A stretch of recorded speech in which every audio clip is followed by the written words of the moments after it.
March 15, 2024.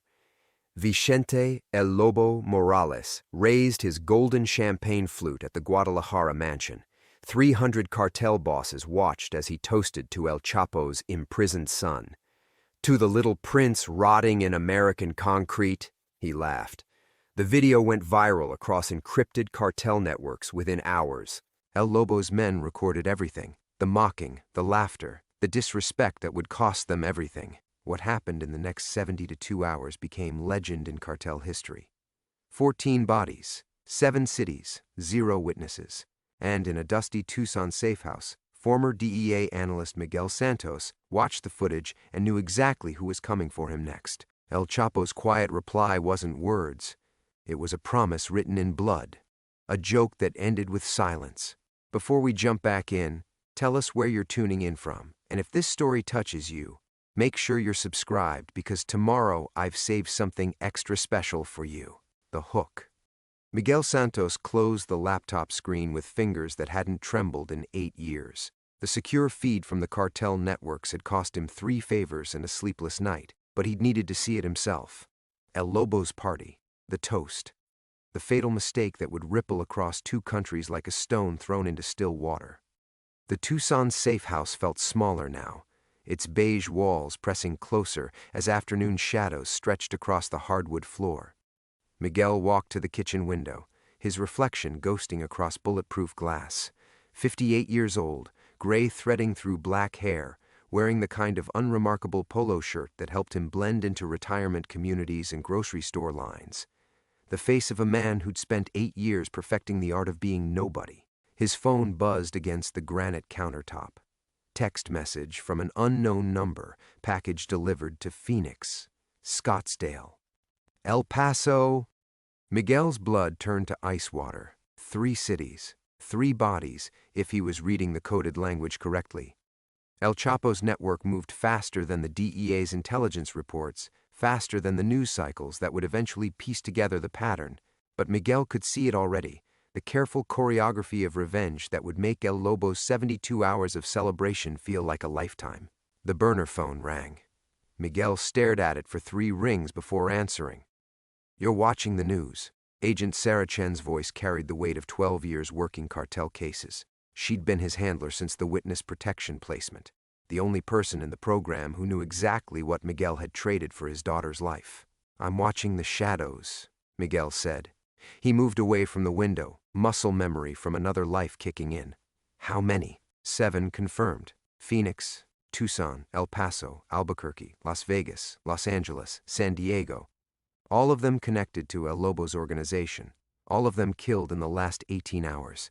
Miguel's mind automatically mapped the locations, connecting dots across the Southwest like a constellation of violence. He'd taught the DEA to think like this, to see patterns where others saw chaos, to understand that cartels operated with the precision of multinational corporations when family honor was at stake. Miguel Chen's voice sharpened. "There's something else." He already knew. Had known since the moment he'd seen El Lobo raise that champagne flute, had felt it in his bones like an old war wound predicting rain. "They know where I am. We're initiating relocation protocol. Full extraction in 40 minutes. Pack light, move fast." Miguel walked to his bedroom, but his hands didn't reach for the go-bag hidden behind the false wall. Instead, he pulled out a framed photograph from the nightstand drawer. His daughter Carmen at her college graduation 3 months ago, smiling in cap and gown outside the University of Arizona campus. She'd invited him to the ceremony, their first contact in 2 years. He'd watched from the parking lot through binoculars, close enough to see her happiness, far enough to keep her safe. "Miguel? You copy?" "I'm here." He traced his finger along Carmen's face in the photograph. She had her mother's eyes, her mother's stubborn chin that had gotten them both into trouble more times than he could count. "Chen, where's my daughter?" Silence stretched across the line like a held breath. "Sarah, where is Carmen?" She missed her morning classes. Her roommate hasn't seen her since yesterday evening." The photograph slipped from Miguel's fingers, glass shattering against the hardwood floor. In the spider web of cracks, Carmen's smile fractured into a dozen pieces, each reflection showing Miguel a different version of his worst fear coming true. He'd made this choice before. The night El Chapo's men had taken her the first time, when Miguel was still living in Mexico City, still pretending he could work both sides of the law without consequences.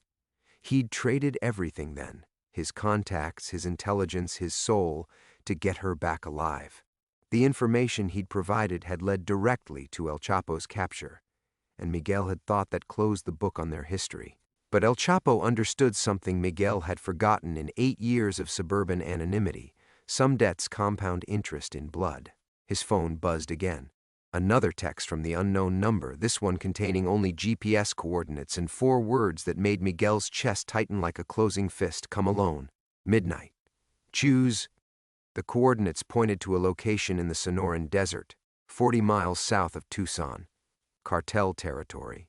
Killing ground. The kind of place where men like Miguel Santos went to settle old debts and family secrets under stars that had witnessed too much violence to shine clean. Miguel pulled the go-bag from behind the false wall, but not for the reasons Agent Chen expected. He wasn't running toward safety. He was walking back into the war he'd thought was over, because El Chapo's quiet reply had always been a long game, and the final move was just beginning. The joke was ending. The silence was about to break. And this time, Miguel would be the one choosing who lived and who became legend. What choice would you make, your freedom or your family? Drop a comment below and let me know if you're feeling this story. Hit subscribe because tomorrow we dive deeper into Miguel's past, and trust me, you won't want to miss what happens when the clock starts ticking toward midnight. Introduction. Miguel's hands moved through the go-bag with mechanical precision, checking inventory like a priest counting rosary beads. 2 passports, 1 Miguel Santos, 1 Roberto Vega, 15,000 in cash, bundled in hundreds. Glock 19 with 3 magazines, satellite phone with encrypted channels, everything Agent Chen had given him 8 years ago for the life he'd never wanted to use. The safe house felt like a tomb now, filled with the ghosts of a carefully constructed existence. 8 years of grocery shopping at the same Safeway. 8 years of morning walks through the retirement community, nodding to neighbors who knew him as a former insurance adjuster from Phoenix. 8 years of book club meetings and community barbecues and learning to sleep without checking the locks twice. All of it built on the foundation of Carmen's safety. Miguel walked through rooms that had never felt like home, touching surfaces that held no real memories. The kitchen where he'd taught himself to cook simple meals for one. The living room where he'd watched 1,000 hours of mindless television. Anything to quiet the thoughts that came in the darkness. The bedroom where he'd stared at the ceiling most nights, calculating time zones and wondering if Carmen was safe, if she was happy, if she ever thought about her father who'd vanished into the witness protection program like smoke. He paused at the bathroom mirror, studying the face that had learned to lie so completely. Miguel Santos, the quiet retiree with the slight accent who helped organize the community newsletter. The man who'd never married, whose past was appropriately boring, whose only family was a sister in Albuquerque he visited twice a year, all carefully crafted fiction. The truth lived in his eyes, if anyone had cared to look closely enough. The truth was Comandante Miguel Santos, 30-year veteran of Mexico's federal police, who'd walked the razor's edge between justice and survival until the line disappeared entirely. The truth was a man who'd loved his country, his job, and his daughter in that order until Carmen's kidnapping taught him that love was the only currency that mattered when everything else burned down. His phone vibrated with another message from Agent Chen Extraction Team 12 minutes out. Be ready. Miguel deleted the message without responding. Through the kitchen window, afternoon light painted the desert in shades of copper and gold. Saguaro cacti stood like ancient sentinels against the Catalina Mountains, their arms raised in permanent surrender to a sky that never forgave and never forgot. This was the landscape that had protected him, hidden him in plain sight among retirees and golf courses and strip malls that could exist anywhere in America. But the desert remembered everything. It remembered the indigenous peoples who'd walked these paths for thousands of years. It remembered the Spanish conquistadors and the American settlers and the smugglers who'd turned sacred ground into highways for drugs and money and human cargo. It remembered Miguel's first week in Tucson when he'd driven into the Sonoran wilderness and screamed until his voice gave out, grieving for the life he'd left behind, Now it would witness whatever came next. The framed photograph of Carmen lay on the bedroom floor, glass scattered like fallen stars. Miguel knelt and carefully picked up the picture, brushing away the fragments. Her smile looked different now, not frozen in time but urgent, as if she was trying to tell him something across the distance between memory and reality. She'd been 22 when El Chapo's people took her the first time. A graduate student in international relations at Universidad Nacional Autónoma de Mexico, passionate about human rights law and convinced she could change the world through policy and persistence. She'd inherited her mother's idealism along with her stubborn chin, and Miguel had loved watching her debate politics at the dinner table, even when she challenged his work, his choices, his justifications for the compromises that kept food on their table and bullets out of their backs. The kidnapping lasted 6 days. 6 days when Miguel learned that every principle he'd ever held was negotiable, that every line he'd promised never to cross was just another boundary waiting to be erased. He'd given El Chapo's enemies everything: safe house locations, convoy routes, the names of protected witnesses, financial networks that had taken years to map. He'd betrayed friends, colleagues, and strangers with equal efficiency, feeding information to the DEA and Mexican authorities like a man possessed. When Carmen came home, she was different, quieter.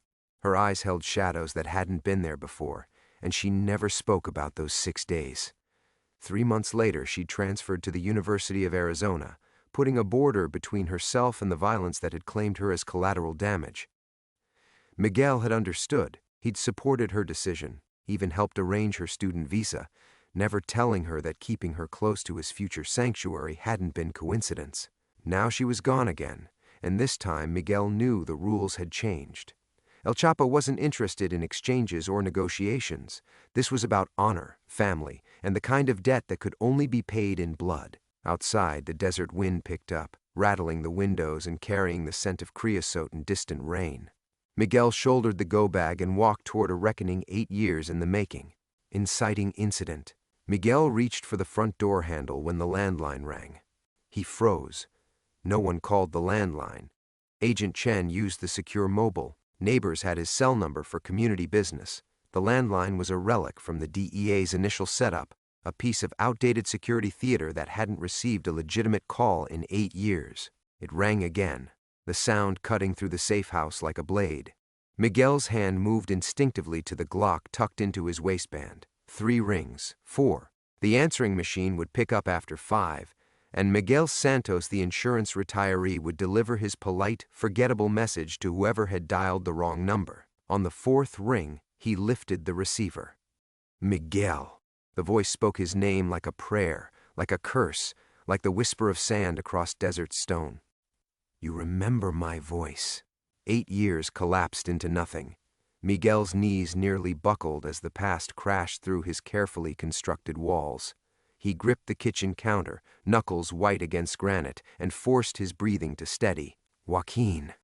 El Chapo's laughter was soft, almost paternal. Comandante Santos, you sound older, tired. Arizona has not been kind to you, I think. Miguel's mind raced through impossible calculations.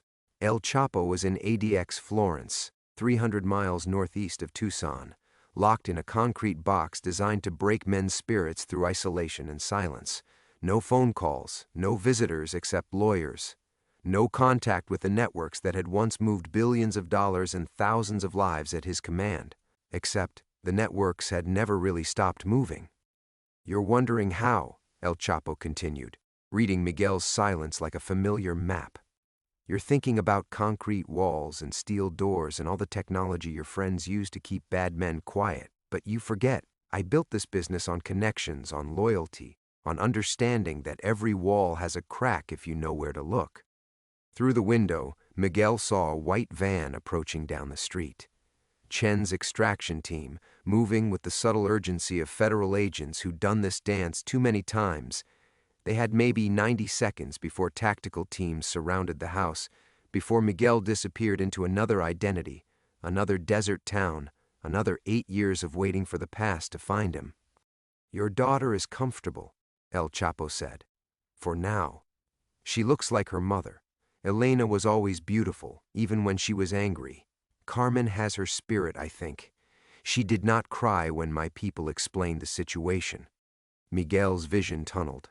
The kitchen tilted, and he pressed his back against the refrigerator to keep from falling. If you hurt her, you'll what? Call your handler? Disappear into another witness protection bubble? Run to the ends of the earth? The voice carried the weight of absolute certainty. You tried running, Miguel. 8 years of running. How did that work for you? The white van stopped 3 houses down. Miguel watched through bulletproof glass as figures in tactical gear prepared to extract him from a life that was already over, had been over since the moment El Lobo raised that champagne glass and sealed both their fates. You betrayed me, El Chapo said, and for the first time his voice carried emotion, not anger, but something deeper and more patient. You fed my enemies my secrets. You helped them build the cage where I count days and breathe recycled air and listen to guards who think I am broken. But I forgave you, Miguel. You know why? Miguel couldn't speak. The receiver felt like molten lead against his ear. Because you did it for love. Because a father protects his child no matter the cost. I respect this. I understand this. A pause heavy with the weight of years and geography and the distance between forgiveness and revenge. But now another man mocks my son, laughs at my family's pain, makes jokes while my boy sits in his own concrete box, and this I cannot forgive. The tactical team was moving now, black figures flowing across suburban lawns like shadows seeking light to devour. Miguel had trained men like this, had been men like this, back when he believed in systems and justice and the thin blue line that separated civilization from chaos. El Lobo thinks he is safe because he is in Mexico and I am here, El Chapo continued. He thinks distance means protection, that walls mean security, but he is wrong about many things. He is wrong about my reach, wrong about my patience, and he is especially wrong about you. Miguel's throat closed. What do you want? I want you to come home, Comandante. I want you to remember who you were before you became this sad old man hiding behind suburban mediocrity. I want you to help me teach El Lobo why mocking family is the last mistake a man ever makes. The line went dead. Miguel stared at the receiver until his secure phone buzzed with Agent Chen's final warning. 30 seconds. Move now. But Miguel Santos, the insurance retiree, was already gone, dissolved like morning mist under the desert sun. What remained was Comandante Santos, walking toward the back door and the reckoning that had been 8 years in the making. The extraction team would find an empty house and questions with no good answers. The quiet reply was just beginning. Miguel's feet carried him through the back door and into the desert behind his house, but his mind remained trapped in that kitchen, replaying El Chapo's voice like a broken recording. Come home, Comandante. The words echoed against his skull as he stumbled through creosote bushes and cholla cactus, the go-bag heavy on his shoulder, his breathing sharp and uneven in the dry air. This wasn't happening. Couldn't be happening. He'd seen the footage of El Chapo's sentencing, watched the man who'd once commanded armies reduced to orange coveralls and shackles. ADX Florence was a tomb for the living, designed by minds that understood that true power came from cutting connections, severing the threads that bound criminal empires together. No one escaped that place. No one even communicated from that place, except the voice on the phone had been unmistakably real. Miguel crouched behind a boulder formation 200 yards from his house, watching through binoculars as Chen's extraction team swept through rooms that still smelled like his morning coffee.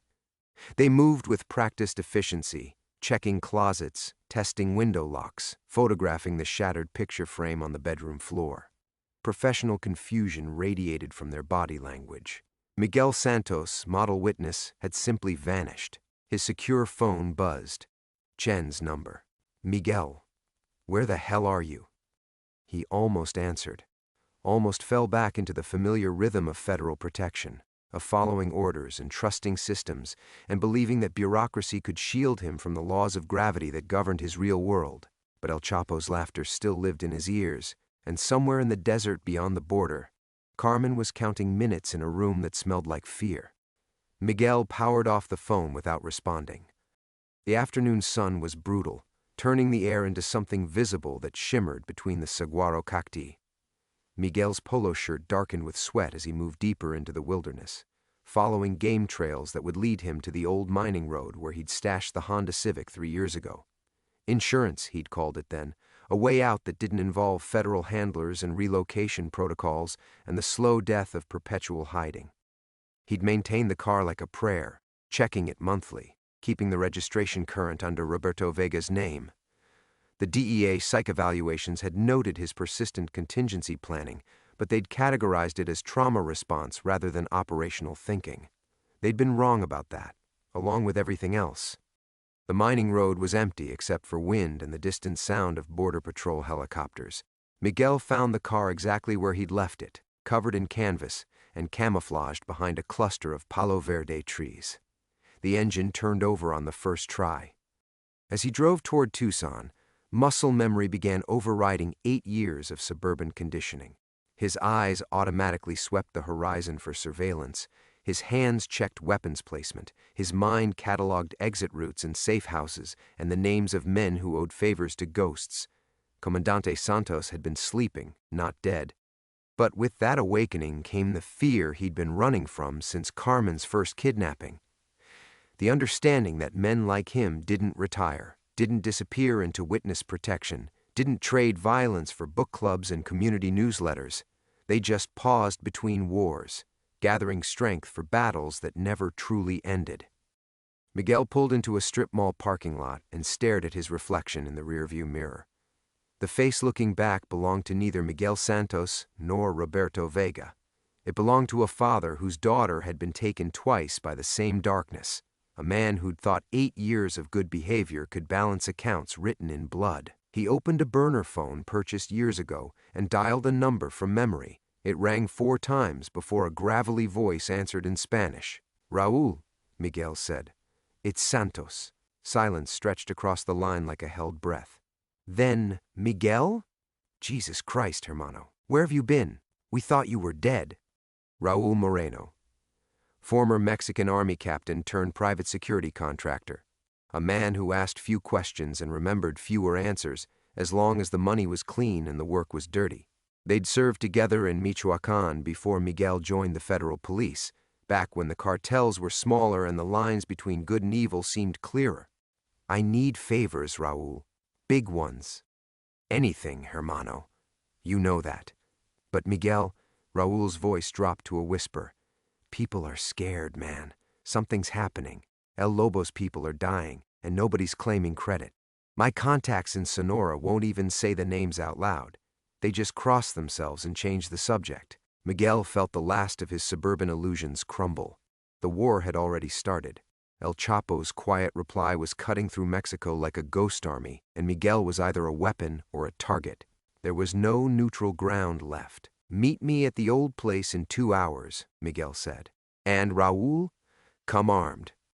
The line went dead, and Miguel stared at the burner phone like it might explode in his hands. 2 hours. 2 hours to drive to a cantina outside Nogales where he and Raúl had once planned operations that left villages either liberated or haunted, depending on whose version of the story survived. He started the Honda and pulled back onto the highway, but his hands were shaking now. Not from fear. He'd moved past fear the moment El Chapo's voice reached through 8 years of careful distance. This was something deeper, more corrosive. This was the tremor that came when a man realized he'd been living a lie so complete he'd almost convinced himself it was true. The desert blurred past his windows, but Miguel saw other landscapes. Michoacán in the early days, when the cartels were still pretending to be patriotic revolutionaries instead of corporate death machines. Carmen at 15, visiting him at the federal police barracks, so proud of her father, the comandante, that she'd introduce him to her friends, like he was a superhero, instead of a man whose hands were already stained with compromises that had no names. She did not cry when my people explained the situation. Miguel's foot pressed harder on the accelerator. Carmen had inherited Elena's strength along with her beauty, but she'd also inherited Miguel's stubbornness, the kind of pride that refused to bend even when bending meant survival. 8 years ago, during those 6 days when El Chapo's people had first taken her, Miguel had received daily proof-of-life calls. Carmen's voice, steady despite everything, telling him she was fine, that he shouldn't worry, that she wasn't afraid. She'd been lying then, too. The memory that Miguel had spent 8 years burying clawed its way to the surface as he drove through the checkpoint north of Nogales. Not the sanitized version he'd given the DEA debriefers, not the clean narrative of betrayal and rescue that filled his protection files. The real memory, the one that lived in his bones. Carmen hadn't just been kidnapped 8 years ago. She'd been bait. El Chapo's people had taken her precisely because they knew Miguel would give them anything to get her back. They'd known about the DEA operation before it started, known about Miguel's cooperation, known that Comandante Santos would trade every secret in his head for his daughter's life. The kidnapping hadn't been random violence or opportunistic leverage. It had been recruitment. Miguel pulled into the cantina's parking lot and sat in the Honda with the engine running, remembering the rest of it. How easily El Chapo's intelligence had flowed through his hands to American authorities. How perfectly the raids had unfolded, eliminating rivals while leaving key infrastructure intact. How grateful the DEA had been for Miguel's cooperation, never questioning why the intelligence was so precise, so actionable, so devastatingly effective. They'd thought Miguel was their asset. But Miguel had been El Chapo's asset all along, helping to clear the board of inconvenient competitors while building an unshakable cover identity in American witness protection. The perfect sleeper agent, hidden so deep that even he hadn't understood his true purpose. Until now. Raúl was already inside, sitting at a corner table with his back to the wall and a clear view of both exits. 20 years had silvered his hair and lined his face, but his eyes still moved like a predator's, cataloging threats and calculating responses with military precision. He stood when Miguel entered, embracing him like a brother returned from the dead. "You look like shit, hermano," Raúl said, studying Miguel's face. "But you look alive, which is more than I expected after what happened in Guadalajara." Miguel's blood chilled. What happened in Guadalajara? You don't know? Raúl's expression shifted from relief to concern. El Lobo's cousin, the one who managed his trafficking routes through Jalisco. They found him yesterday morning, him and his entire crew. Professional work, no witnesses, no evidence, no messages, just bodies and silence. The cantina's air conditioning couldn't touch the heat building in Miguel's chest. El Chapo wasn't just responding to El Lobo's mockery. He was dismantling the man's organization piece by piece, turning 8 years of intelligence and patience into surgical strikes that would leave no doubt about who held the real power. "There's something else," Raúl continued, lowering his voice. "My contact in the Border Patrol says there's been unusual activity. Vehicles crossing at remote points, people moving with serious purpose.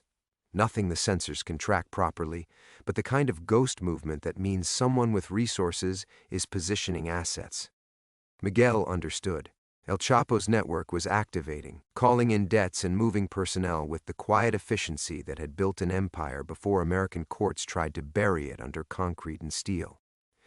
The joke that El Lobo had started was becoming a war, and Miguel was finally beginning to see his role in it. "I need to get across the border," Miguel said. "Tonight. Clean papers, clean weapons, and a way to reach people who remembered the old days." Raúl nodded slowly. "It's going to cost, hermano. And once you cross over—" He left the sentence unfinished. Miguel knew. Once he crossed, Miguel Santos would cease to exist entirely. There would be only Comandante Santos, walking back into a war that had never really ended. "What's the timeline?" Miguel asked, reaching for his wallet. But Raúl held up a hand, his weathered face creased with something that might have been pity. "Put your money away, hermano. This one's already paid for." The cantina's ambient noise, clinking glasses, muted conversations, the scratch of mariachi music from an ancient radio, seemed to fade into white static. Miguel's hand froze halfway to his back pocket, and suddenly the air tasted like copper and old fear. "What do you mean, paid for?" Raúl's smile was sad and tired, the expression of a man delivering news he'd hoped never to share. The papers, the weapons, the crossing, all arranged 3 days ago. Clean passport under the name Rafael Vega, matching the Roberto identity you've been maintaining.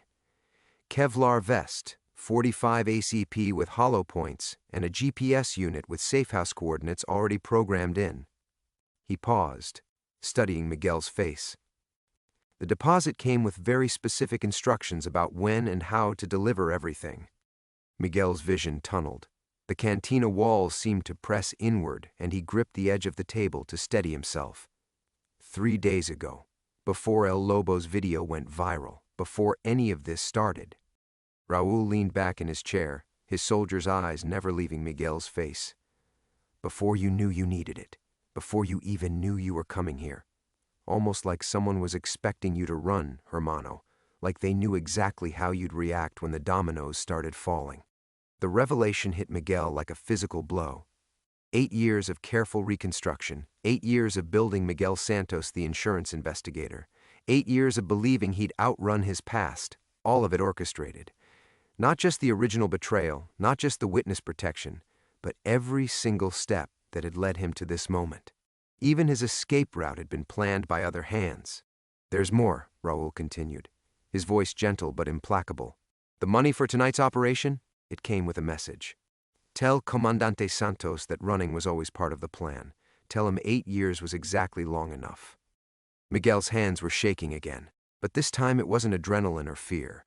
It was rage, pure and clean and focused like a laser sight on the understanding that he'd never been in control. Not when he'd betrayed El Chapo's location to the DEA. Not when he'd entered witness protection. Not even now, sitting in this cantina planning what he'd thought was his own desperate gambit to save his daughter. He played me, Miguel whispered. From the beginning, the whole fucking thing was theater. Who played you? Raul asked, though his tone suggested he already knew. Miguel laughed, a sound like breaking glass. El Chapo. Jesus Christ, even from prison, even from that concrete tomb they built to bury him alive, he's been pulling strings like a puppet master. The kidnapping 8 years ago wasn't about forcing my cooperation. It was about creating the perfect reason for my cooperation, making it look authentic to the Americans, building a cover story so clean that even I believed it. The pieces fell into place with sickening clarity. El Chapo hadn't needed to escape from ADX Florence because he'd never really been imprisoned. His lawyers, his visitors, his communications channels, all of them had been compromised from day one, turned into conduits for a man who understood that true power meant making your enemies think they'd won while you rebuilt your empire around them. And now? Raul asked. Miguel stood, his legs unsteady but functional. Now he's calling in the debt. 8 years of deep cover, 8 years of building trust with American intelligence, 8 years of learning their methods and capabilities from the inside. And when El Lobo made the mistake of mocking family, Miguel shook his head. He activated his sleeper agent. You could still run, hermano. Real running this time, not the kind with government handlers and monthly check-ins. I know people in South America, places where even ghosts leave no footprints. Miguel considered it for exactly 3 seconds. Carmen was still out there, still counting minutes in a room that smelled like fear and desperation. Whatever game El Chapo was playing, whatever long-term strategy required Miguel's participation, his daughter remained the one piece on the board that mattered. No, Miguel said. I finished this. But not because he wants me to. Because Carmen deserves a father who chooses her over everything else, even when everything else includes his own pride. Raul nodded and stood as well, reaching into his jacket. The package is in my truck. Everything you'll need to cross tonight and make contact tomorrow. He handed Miguel a key ring. Warehouse District in Hermosillo. Your ride will be waiting. Miguel pocketed the keys, feeling the weight of inevitability settle on his shoulders like a familiar coat. Raul, when this is over, don't wait around to see how it ends. His old friend smiled sadly. Too late for that, hermano. Some wars follow you no matter how far you run. They walked to Raul's truck in silence, their footsteps crunching on gravel that sparkled with broken glass under the parking lot's single working light. The desert wind carried the scent of creosote and distant rain, a storm brewing somewhere beyond the mountains. Miguel's hands had stopped shaking, replaced by the cold steadiness that came when a man finally accepted the magnitude of his miscalculations. Raul opened the truck's bed and pulled back a canvas tarp, revealing a military-style duffel bag that looked like it had seen combat in places where wars had no names. Your resurrection kit, he said, unzipping it to reveal the contents. Rafael Vega's passport, birth certificate, and driver's license. Background holds up to serious scrutiny. This isn't weekend forgery work. Miguel lifted the passport, studying his own photograph on documents that made him a different man. The face was the same, but the eyes belonged to someone who'd never betrayed a cartel boss or lived 8 years in suburban purgatory.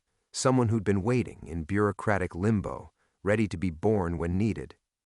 "The weapon's already broken in," Raul continued, pulling back cloth to reveal A45 that gleamed with oil and careful maintenance. 200 rounds, all hollow point. Vest is rated for rifle rounds, though if you're taking rifle fire, you're already fucked. He handed Miguel a small device that looked like a modified cell phone. Encrypted satellite communication. One number programmed in, your contact in Hermosillo. Miguel hefted the gun, muscle memory guiding his hands through safety checks he hadn't performed in years. The weight felt familiar, like shaking hands with an old friend who'd become a stranger. "Who's the contact?" "Better you don't know until you meet him. But Miguel," Raul's voice carried a warning. "These people, they're not the same ones we used to run with. 8 years of war changes everyone. Don't assume old loyalties still apply." The storm was closer now, lightning flickering behind the mountains like distant artillery. Miguel secured the duffel in his Honda's trunk, feeling each item like another step deeper into water that had no bottom. The insurance investigator's careful life was dissolving, leaving behind patterns of behavior that belonged to darker years. "There's something you need to understand about Carmen," Raul said suddenly. "About what happened 8 years ago." Miguel's hands stilled on the trunk lid. "What about it?" "My contact in Sonora, the one tracking El Chapo's current operations. He remembers things. Details that didn't make the official reports." Raul lit a cigarette, the flame illuminating worry lines that hadn't been there 2 decades ago. Carmen wasn't just grabbed randomly for leverage. They watched her for weeks, learned her routines, her friends, her favorite coffee shop. Professional surveillance. The kind you use when someone specific requests intelligence on someone specific. The implications hit Miguel like a physical blow. She was targeted, not just targeted, hermano, requested. Someone inside El Chapo's organization asked for detailed information about your daughter specifically, which means someone knew exactly how you'd react when she disappeared. Miguel's vision blurred with rage and something deeper. The terrible understanding that Carmen's trauma 8 years ago hadn't been collateral damage in his war. It had been weaponized against her, turned into a tool to reshape her father into something useful. His daughter had been hurt not because she was in the way, but because hurting her was the most efficient method of manufacturing Miguel's cooperation. Who requested the intelligence? Miguel's voice came out flat, dangerous. Raul shook his head.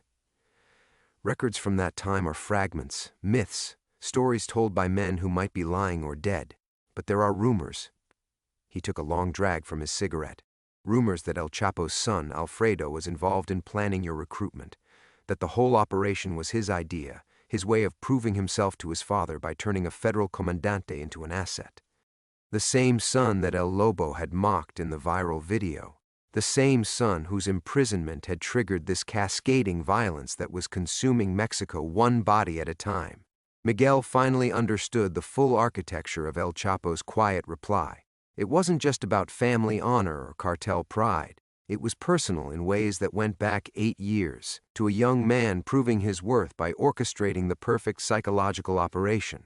"Jesus Christ," Miguel whispered. Carmen wasn't just bait. She was a test case. "And now that test case is happening again," Raul said. "Same players, same methods, same pressure points. Only this time, instead of manufacturing your cooperation, they're manufacturing your revenge." Thunder rolled across the desert, closer now, and the first drops of rain began hitting the parking lot like scattered bullets.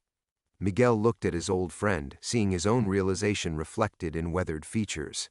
"He doesn't want me to save Carmen," Miguel said. "He wants me to choose not to save her. He wants me to choose revenge instead." Raul nodded grimly.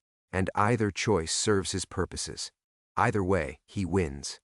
The rain began in earnest, drumming against the cantina's tin roof with the persistence of machine gun fire. Miguel stood motionless beside Raul's truck, water streaming down his face as the full weight of 8 years' manipulation crystallized into perfect, terrible clarity. "No," he said finally, his voice cutting through the storm. "There's a third option."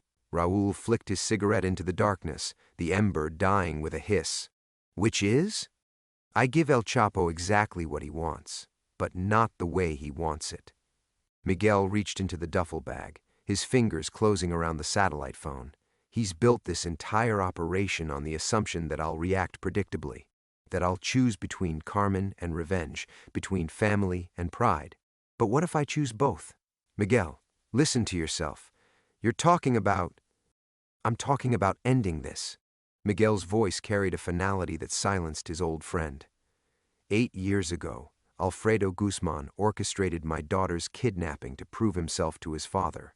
Now he's in prison, and El Lobo made the mistake of mocking him publicly. El Chapo wants me to either save Carmen or get revenge on El Lobo. Both outcomes serve his purposes. The lightning was almost continuous now, turning the desert into a battlefield of shadows and harsh white light. Miguel opened the satellite phone, its encrypted display glowing green in the darkness. "But there's something he didn't account for," Miguel continued. "Something that 8 years of witness protection taught me that 8 years in a supermax prison couldn't teach him. How American intelligence really works, how they track communications, how they trace financial networks, how they build cases that can reach anywhere in the world." Raoul's expression shifted from concern to understanding. "You're not planning to be his asset, you're planning to be his downfall. Every contact I make with this phone, every safe house they've prepared, every financial transaction that funded this operation, all of it creates evidence." Miguel's thumb hovered over the power button. "The DEA has been watching me for 8 years, convinced I'm a valuable protected witness. They never suspected I might be El Chapo's sleeper agent because the idea was too sophisticated, too long-term for a cartel boss." The phone's screen came alive, satellite signals reaching across borders to connect Miguel with a network that had waited 8 years for this moment. But instead of following the script, he began recording everything: GPS coordinates, frequency data, encryption protocols. "When I activate this network, when I follow their plan to reach Carmen, I'll be documenting every piece of El Chapo's operational infrastructure. Not to serve him or defy him, but to hand American intelligence the greatest intelligence coup in cartel history." Miguel's smile was sharp as broken glass. He wanted to use me to eliminate his enemies. Instead, I'm going to use his own plan to eliminate him. Thunder exploded overhead, close enough to shake the truck's windows. In the brilliant flash that followed, Miguel saw something in Raoul's face that might have been admiration. "That's suicide, hermano. Even if you save Carmen, even if you burn down his network, there's nowhere you can hide from that kind of betrayal." "I'm not planning to hide." Miguel pocketed the phone and shouldered the duffel bag, feeling the weight of weapons and forged documents that would either free his daughter or bury them both. "I'm planning to end it, all of it. The games, the manipulation, the cycle of revenge that's consumed 3 generations of my family." He turned toward his Honda, then stopped. There was one more truth that needed speaking, one final revelation that had been building in his chest like pressure behind a dam. Carmen was never just a victim, Raoul. 8 years ago, when she was kidnapped, she figured out what was happening. A 19-year-old girl, and she understood the game better than I did. Miguel's voice carried pain and fierce pride in equal measure. "She never told me because she knew I'd blame myself, but she also never forgave me for putting her in that position." "How do you know?" "Because she's been investigating me for 2 years. Her forensic accounting firm. She's been tracing Miguel Santos's financial history, looking for connections between her father, the insurance investigator, and the comandante who disappeared. She knows I'm not who I pretend to be." The rain was lessening now, the storm moving east toward mountains where other men were making other choices that would echo through decades of blood. Miguel opened the Honda's door, feeling the last pieces of his old life dissolving in the desert downpour. "When this is over," he said, "she'll finally know the truth about what I did, why I did it, and what it cost. Maybe then we can both stop running from who we really are." Raoul stepped forward, extending his hand. "Vaya con Dios, Miguel." Miguel gripped his old friend's hand, feeling calluses that matched his own. Pray for Carmen instead. I chose this path a long time ago. He drove into the storm toward a border that existed more in men's minds than on any map, carrying secrets that would either save his daughter or destroy them both. Chapter 9, Resolution. The memorial service was held on a Tuesday morning in Tucson, 8 weeks after the bodies stopped falling across 2 nations. Miguel Santos, the name felt strange even now, like wearing a dead man's clothes, sat in the back pew of St. Augustine Cathedral, watching strangers file past a casket that held no body. The man they were mourning had existed for 8 years, sold insurance with quiet competence, attended neighborhood barbecues, and never spoke of the life before. That man deserved a funeral, Miguel thought. Even fictional lives accumulated weight. Carmen sat 3 rows ahead, her dark hair catching morning light through stained glass windows. She hadn't spoken to him since the warehouse in Hermosillo, since the moment she'd walked free while federal agents led him away in zip-tie restraints. 47 days of debriefing, psychiatric evaluation, and careful negotiation had followed. 47 days of choosing which truths to tell and which secrets to carry into whatever came next. The priest spoke in measured cadences about redemption and the complexity of human choices. Father Martinez had known Miguel Santos, the insurance investigator, had shared coffee and quiet conversations about faith in small doses. He didn't know about the comandante who'd betrayed cartels or the father who'd burned down criminal empires to save his daughter. Some knowledge was too dangerous for good men to carry. Miguel's hands rested steady in his lap. The shaking had stopped permanently somewhere in that Sonoran warehouse, when he'd finally understood that control was an illusion powerful men sold to themselves. The satellite phone had worked exactly as El Chapo had planned. Every contact, every safe house, every financial transfer creating breadcrumbs that led American intelligence deeper into networks that had operated invisibly for decades. The difference was in who scattered the breadcrumbs and who followed the trail. Carmen rose with the other mourners, her movements careful and contained. She'd lost weight during her 3-day captivity, but something else had changed too, a hardness in her posture that spoke of decisions made in rooms that smelled of fear and concrete. She'd figured out the game before he'd saved her, before anyone had saved her, had started planning her own escape, her own quiet rebellion against being used as leverage in other people's wars. That was the part that kept him awake at night, not the bodies in Sinaloa or the decimated cartel networks. Not even the understanding that El Chapo's quiet reply had ultimately consumed its architect along with his enemies. It was the recognition that Carmen had inherited more than his stubbornness. She'd inherited his capacity for calculated violence when cornered. The service ended with a hymn Miguel recognized but couldn't name. Voices rose in harmony, creating something beautiful from individual threads of sound. He remained seated as the congregation dispersed, watching his daughter gather her purse and car keys with movements that suggested she knew he was watching but wouldn't acknowledge his presence.